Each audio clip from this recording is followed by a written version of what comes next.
అందరికీ మరణాత మహిమస్వరం కార్యక్రమంను వీక్షిస్తున్న దేవుని పిల్లలైన మీ అందరికీ ప్రభు నామములో శుభములు కలుగును గాక. ప్రతిరోజు ఇదే సమయమునకు ఈ కార్యక్రమమును వీక్షించి దైవాశీర్వాదములు పొందండి.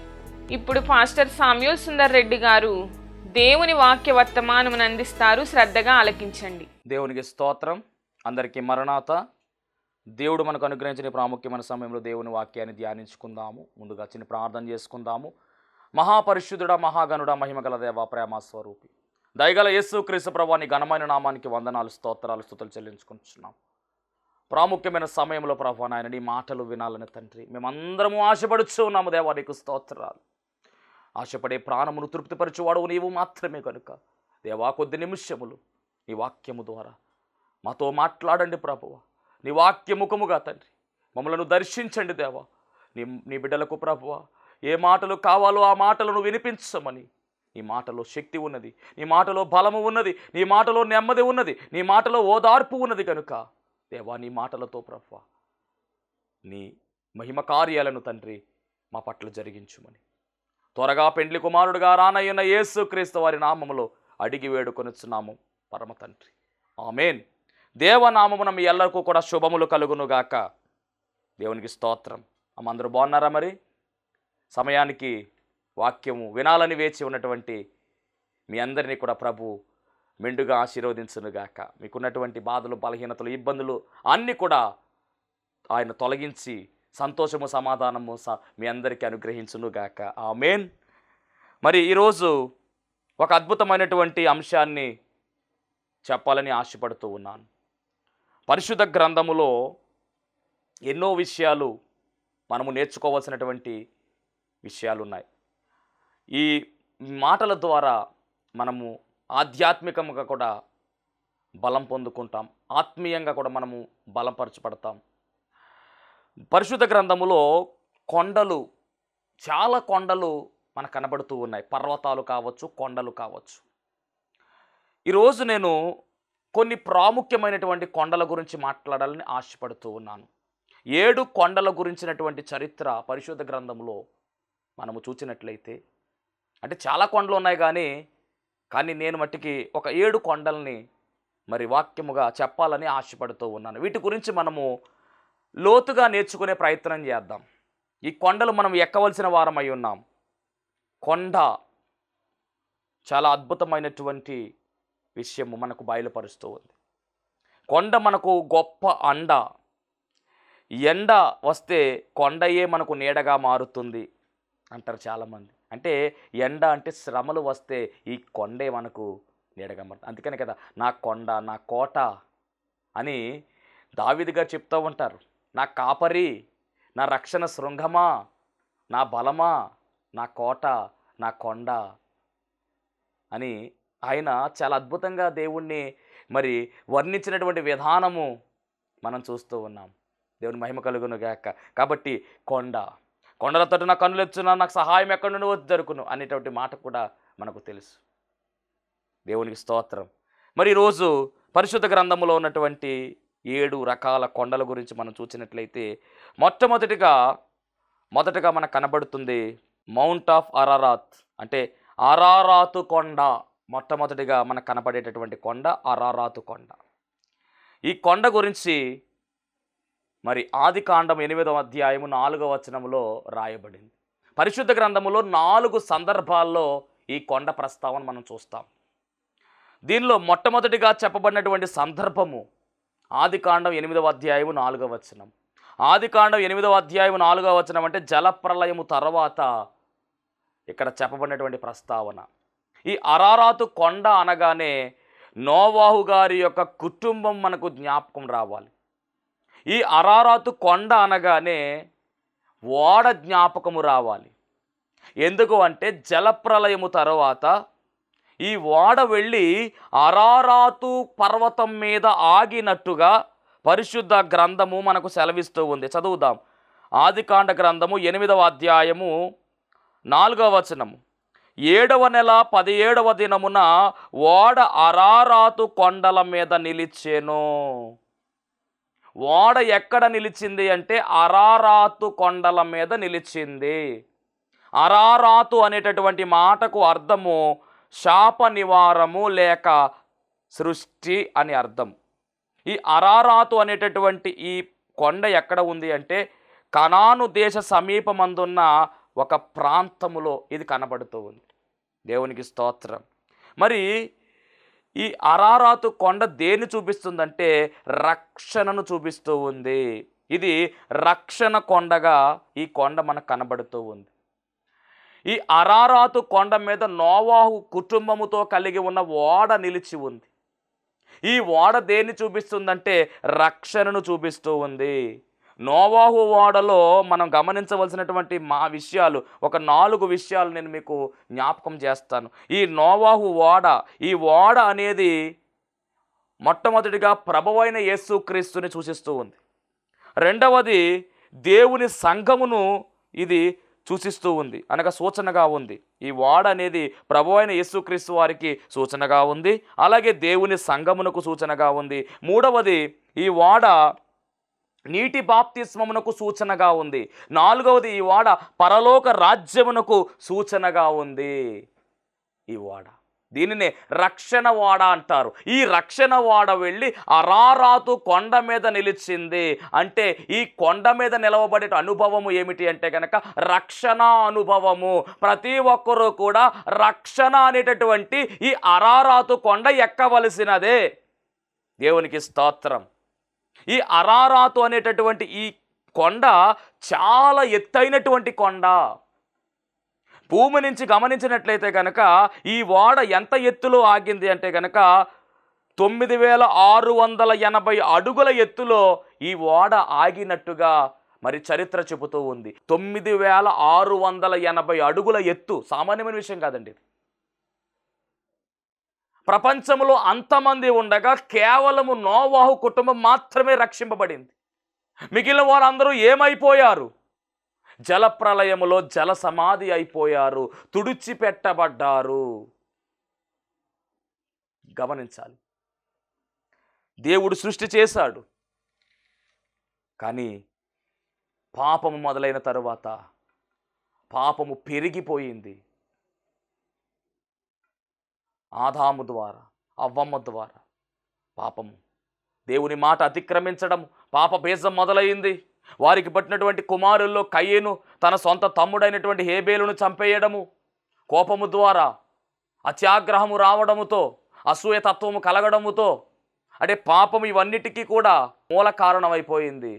వారు మాట మాత్రమే వినలేదు, కానీ కయ్యనైతే మొత్తానికి రక్త సంబంధిగా ఉన్నటువంటి తమ్ముడిని, సొంత తమ్ముడినే చంపేశాడు ఏకంగా. మొట్టమొదటి హత్య జరిగిపోయింది.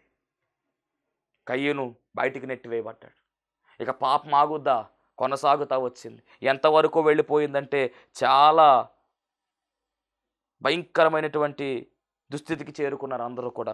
ఆదికాండం 6వ అధ్యాయం 5వ వచనం చూస్తే కనుక 6వ అధ్యాయం 5వ వచనం, నరుల చెడుతనము భూమి మీద గొప్పదనియు వారి హృదయము యొక్క తలంపులలోని ఊహాంతయు ఎల్లప్పుడూ కేవలము చెడ్డదని యెహోవా చూచి. 6:6 చూడండి ఎంతలా రాశారు దేవుడు. తాను భూమి మీద నరులను చేసినందుకు యెహోవా సంతాపము నొంది తన హృదయములో నొచ్చుకొనెను. ఎందుకు చేశాను ఈ నరులను అని ఆయన హృదయములో నొచ్చుకున్నాడండి. ఇక ఆయన అన్నటువంటి మాట మనం గమనించినట్లయితే కనుక మరి వారందరినీ కూడా తుడిచేద్దామనేటువంటి మాట కనబడుతూ ఉంది. 7వ వచనం, అప్పుడు యెహోవా, నేను నరులతో కూడా జంతువులను, పురుగులను, ఆకాశ పక్షాదులను భూమి మీద నుండకుండా తుడిచివేయుదును. ఏలయనగా నేను వారిని సృష్టించినందుకు సంతాపము నొంది ఉన్నానెను. అయితే నోవాహు యెహోవా దృష్టికి కృప పొందినవాడాయను అని రాయబడింది. అంటే అంతమంది ఉన్నా కానీ అంతమందిలో నోవాహు ఎలా కనబడుతున్నాడంటే ది బెస్ట్గా కనబడుతూ ఉన్నాడు. ఎంత గొప్ప ఆధిక్యత! అంతమందిలో పర్ఫెక్ట్ మ్యాన్ ఎవరంటే నోవాహే. నోవాహు అనేటటువంటి మాటకు అర్థము నెమ్మది. నెమ్మది లేనటువంటి ఆ ప్రాంతంలో నెమ్మది కలిగిన వాడిగా నోవాహు కనబడుతూ ఉన్నాడు. అప్పుడు నోవాహుతో దేవుడు మాట్లాడతాడండి. అంతకన్నా ముందుగా 11వ వచనం మనం చూస్తే, లోకము దేవుని సన్నిధిని చెడిపోయి ఉండెను, భూలోకము బలాత్కారముతో నిండి ఉండెను, దేవుడు భూలోకమును చూచినప్పుడు అది చెడిపోయి ఉండెను, భూమి మీద సమస్త శరీరులు తమ మార్గమును చెరిపివేసుకుని ఉండిరి.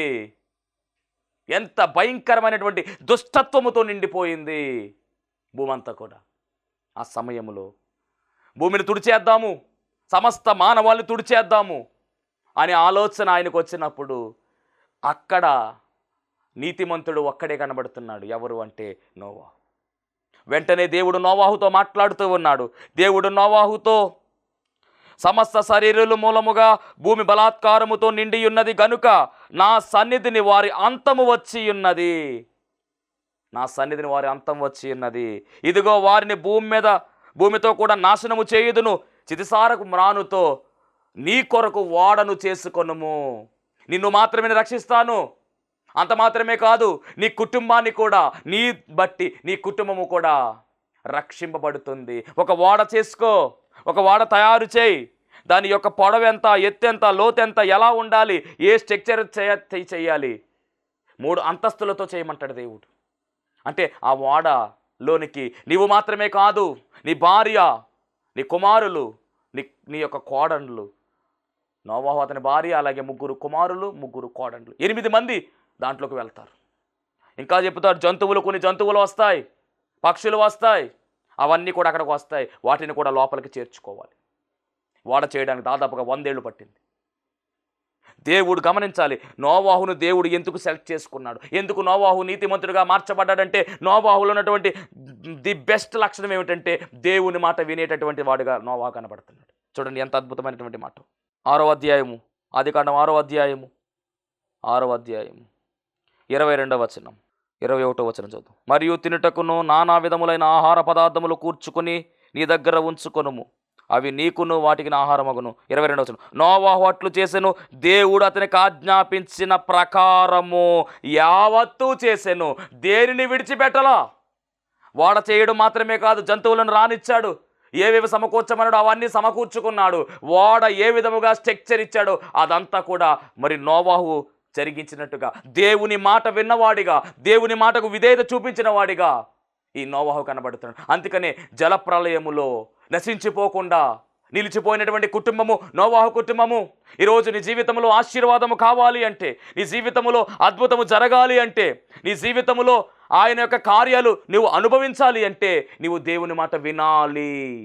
నీవు దేవుని మాట వినే అనుభవంలో ఉంటేనే నీకు దీవెన. అయ్యో నేను దీవెన పొందుకుంటలేదేంటి, నా బ్రతుకేంటి ఎలా ఉండిపోయింది, నేను ఇంకా మారట్లేదేంటి, నా జీవితంలో ఎలాంటి అద్భుతాలు జరగవా అని నువ్వు అనుకుంటున్నావు. అనుకుంటే సరిపోదు, దేవుని మాట ఆచరించాలి. దేవుని మాట నీ జీవితంలో ఉన్నట్లయితే, ఆయన చెప్పిన మాటను అనుసరించినట్లయితే, వాక్యానుసారముగా, ఆయన చిత్తానుసారముగా మనము నడుచుకుంటే మన జీవితము ఆశీర్వదింపబడుతుంది.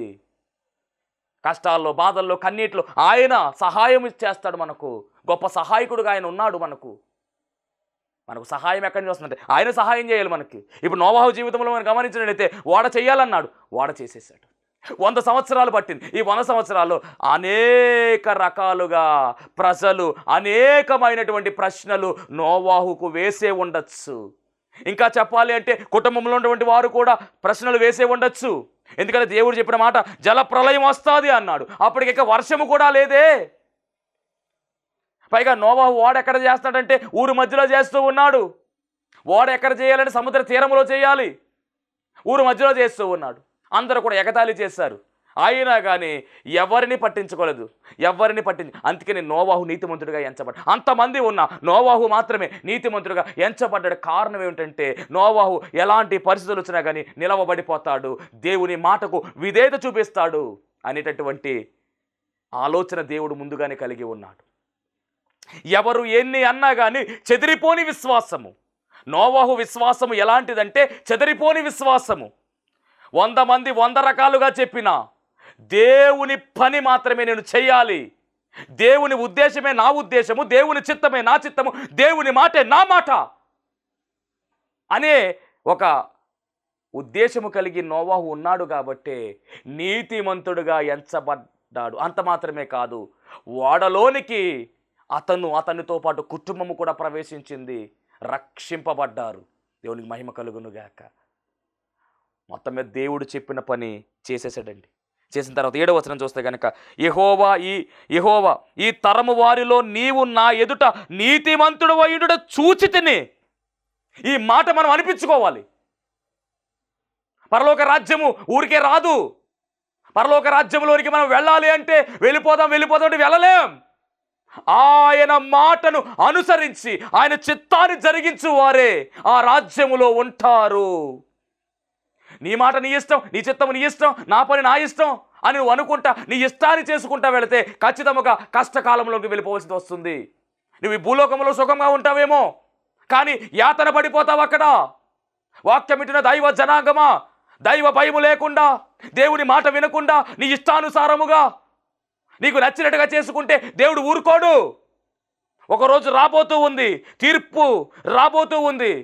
జాగ్రత్త. పొంచి ఉన్నటువంటి ఆ తీర్పును ఎదుర్కోవాలి. పరలోకమా, నిత్య అగ్నిగుండమా, నిత్య జీవమా, నిత్య నరకమా? 2 ఆప్షన్స్ ఉన్నాయి. దేంట్లోనికి వెళ్ళాలి? నోవాహుతో దేవుడు అంటున్న మాట, నీవు నీతిమంతుడవయ్యుండుట చూచి తిని. దేవుడు సాక్ష్యం ఇస్తూ ఉన్నాడు. రేపు దేవుడే ఇస్తాడు సాక్ష్యం మనకు కూడా. నీతిమంతుడా అనీతిమంతుడా? కుడివైపున ఉండాలా, ఎడం వైపున ఉండాలా? నా తండ్రి చేత ఆశీర్వదింపబడిన వారులారా అని కుడివైపున ఉన్న వారికి దేవుడు చెప్పాడు యేసుబాబు. నా తండ్రి చేత శపింపబడిన వారులారా అని ఎడమ చేతి వారి వైపు చెప్తా ఉన్నాడు. మనము కుడి చేతి వారముగా ఉండాలా, ఎడమ చేతి వారముగా ఉండాలా? అది మన చేతుల్లోనే ఉంది. నువ్వు దేవుని మాట విని ఆయన ఆజ్ఞలను అనుసరిస్తూ ఆయన చిత్తాన్ని జరిగిస్తూ ప్రార్థనలో ఎడతెగక, ఆయన సహవాసంలో ఎడతెగక, మందిరములో ఎడతెగక, ధర్మకార్యాలు చేస్తూ నీ నోటిని అదుపు చేసుకుంటూ శుద్ధ ప్రవర్తన మంచి ప్రవర్తన కలిగి జీవిస్తే నిత్య జీవములోనికి వెళ్ళిపోతాం. నిత్య జీవానికి వారసులుగా మారిపోతాం. దేవునికి స్తోత్రం. హల్లెలూయా. ఎత్తబడే సంఘముగా మనం ఉండాలి అంటే కొంత కష్టపడాలి. నా ఇష్టం వచ్చినట్టు నేను ఉంటాను అంటే కుదరదు. లోకములో ఉన్నవారు వారి ఇష్టం వచ్చినట్టు ఉంటారు, తర్వాత కష్టపడతారు. మనం ఇప్పుడు కష్టపడితే ఖచ్చితముగా ఆయన ఇష్టాన్ని మనము నెరవేరుస్తాం, ఆయన చిత్తాన్ని మనము నెరవేరుస్తాం. అప్పుడు నిత్య జీవములు, నిత్యము ఆయనతో సేద తీరచ్చు, నిత్యము ఆయనతో మనం ఉండొచ్చు.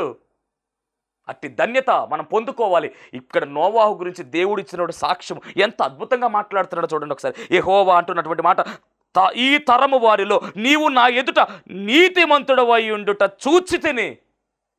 చూచే దేవుడు ఆయన. యెహోవా ఈరే. నువ్వు ఏం చేస్తున్నా చూస్తున్నాడు ఆయన. ఎవరో చూడట్లేదులే అని అనుకుంటున్నావేమో. ఎవరినైనా నువ్వు మోసం చేయొచ్చేమో, ఆయన మోసం చేయలేం. ఎవరి కళ్ళన కప్పచ్చేమో కానీ ఆయన కళ్ళు కప్పలేము. యెహోవా కన్ను ఈ లోకమంతా సంచారం చేస్తూ ఉంది. జాగ్రత్త. లెక్కప్పచెప్పాలి. లెక్కప్పచెప్పవలసినటువంటి సమయం వచ్చేస్తూ ఉంది. జాగ్రత్త. దేవునికి మహిమ కలుగును గాక. మరి ఆయన చూచాడంటండి, కనుక నీవును నీ ఇంటి వారిని ఓడలో ప్రవేశించుడు. ఎంత మంచి ఆఫర్ ఇచ్చాడు.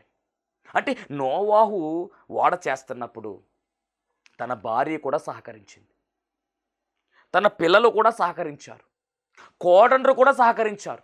కుటుంబం అంతా కలిసి రక్షణ ఓడ నిర్మించుకుంది. నీ కుటుంబం ఏం చేస్తూ ఉంది? వాక్యం పెట్టినటువంటి దేవుని పిల్లలారా, మీ ఇంటిలో నీవు రక్షణ పొందుకుంటే సరిపోతుందా? నీతో పాటు మిగిలినటువంటి వారి పరిస్థితి ఏంటి? భార్య పొందుకుంది, భర్త పరిస్థితి ఏమిటి? భర్త పొందుకున్నాడు, భార్య పరిస్థితి ఏమిటి? భార్యాభర్తలు ఇద్దరు రక్షణ పొందుకున్నారు, పిల్లల పరిస్థితి ఏమిటి? ఎవరు మిగిలిపోవడానికి వీలు లేదు. అందరూ రక్షణ ఓడలోకి రావాల్సినదే. అందరూ రక్షణ ఓడలోనికి రావాల్సిందే. అందరూ రక్షణ పొందుకోవలసినదే.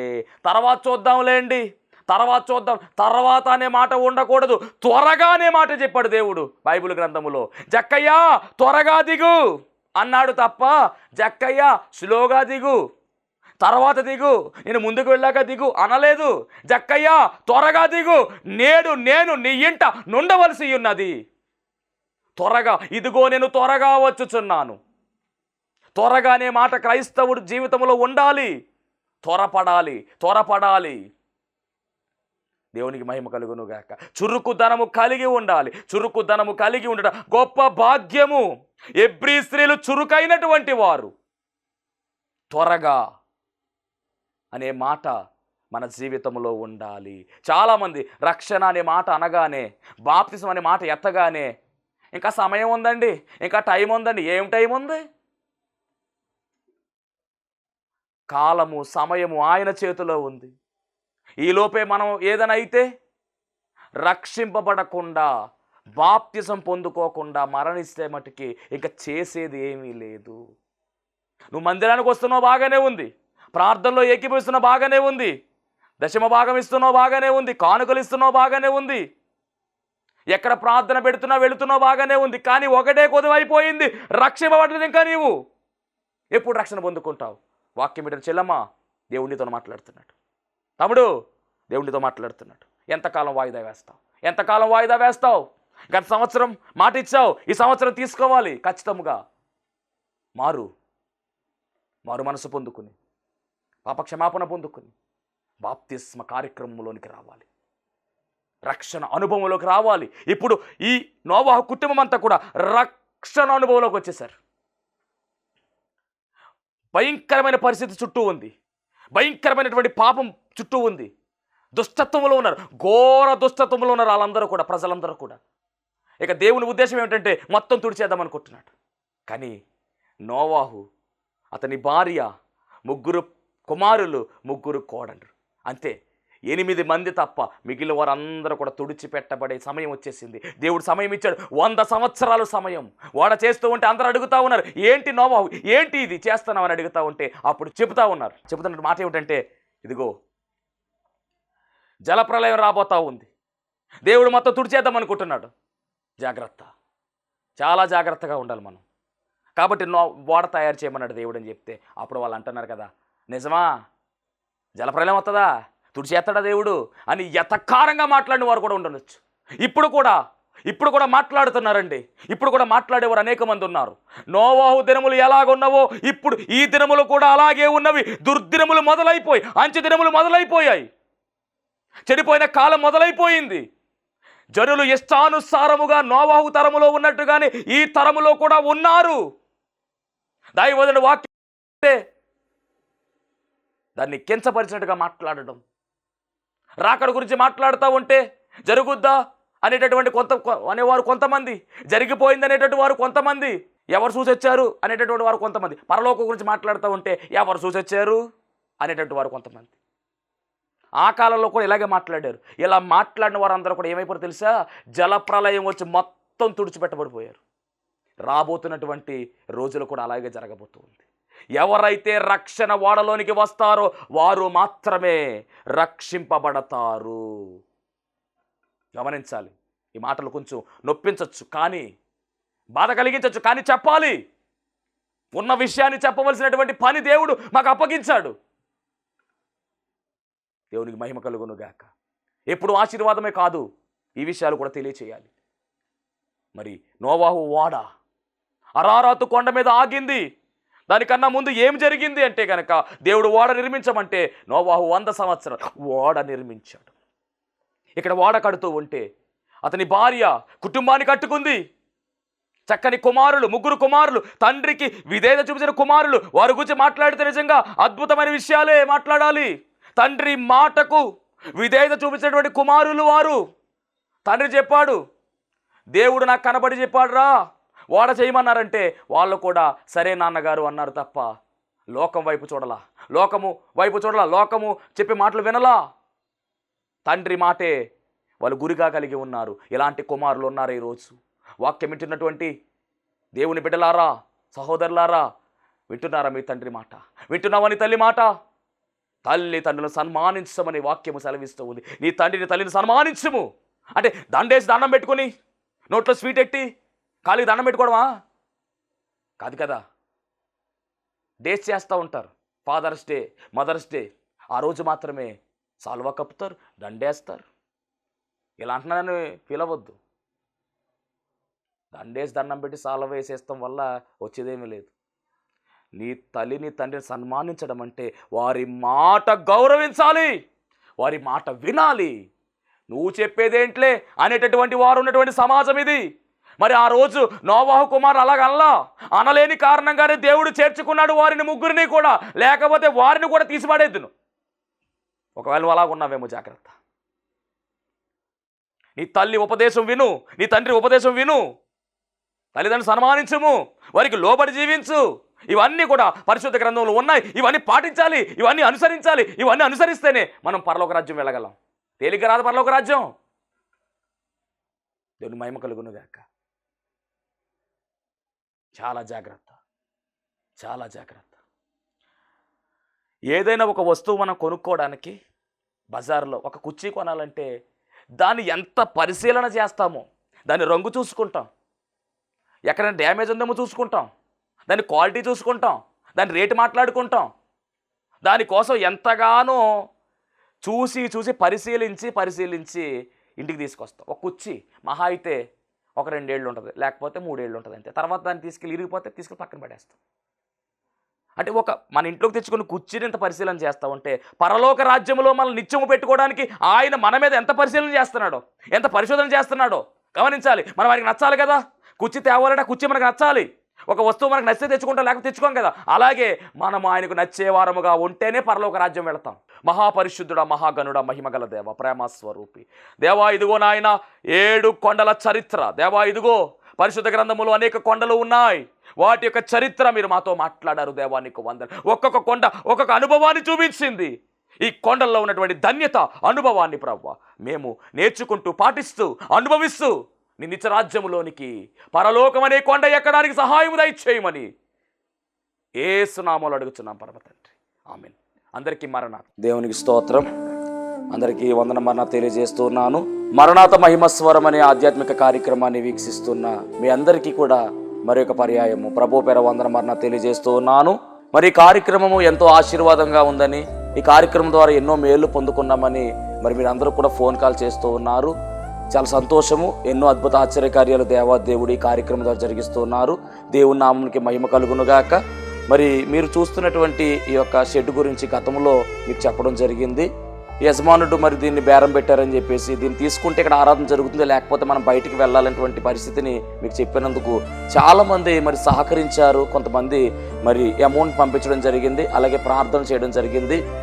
దేవుని మహాకృపను బట్టి పంపించినటువంటి కొంత అమౌంట్ మరి యజమానుడికి కట్టడం జరిగింది. ఇంకా చాలా అమౌంట్ మనము వారికి ఇవ్వాల్సి ఉంది. కనుక మరి ఈ కార్యక్రమాన్ని వీక్షిస్తున్నటువంటి మీకు ఎవరికైనా కనుక ప్రేరేపణ కలిగినట్లయితే కనుక మరి మీ వంతు సహకారాన్ని అందించండి. ఈ దీన సేవకునికి మీ యొక్క సహకారం అందించి ఈ సేవను మరి ముందుకు వెళ్ళేలాగా సహకరించవలసిందిగా ప్రభు పేరు తెలియజేస్తూ ఉన్నాను. మీకు ఎవరికైనా కనుక మరి ప్రేరేపణ కలిగినట్లయితే కనుక స్క్రీన్ మీద కనపడుతున్నటువంటి ఆ నెంబర్కి ఫోన్పే చేయండి, లేదా ఫోన్ చేసినట్లయితే కనుక నేనే స్వయంగా మాట్లాడతాను. మీ సహకారాన్ని అందించండి. ప్రభు పనిలో మీరు కూడా పాలి భాగస్తులు కావాల్సిందిగా ప్రభు పేరు తెలియజేస్తున్నాను. అందరికీ మరణాత.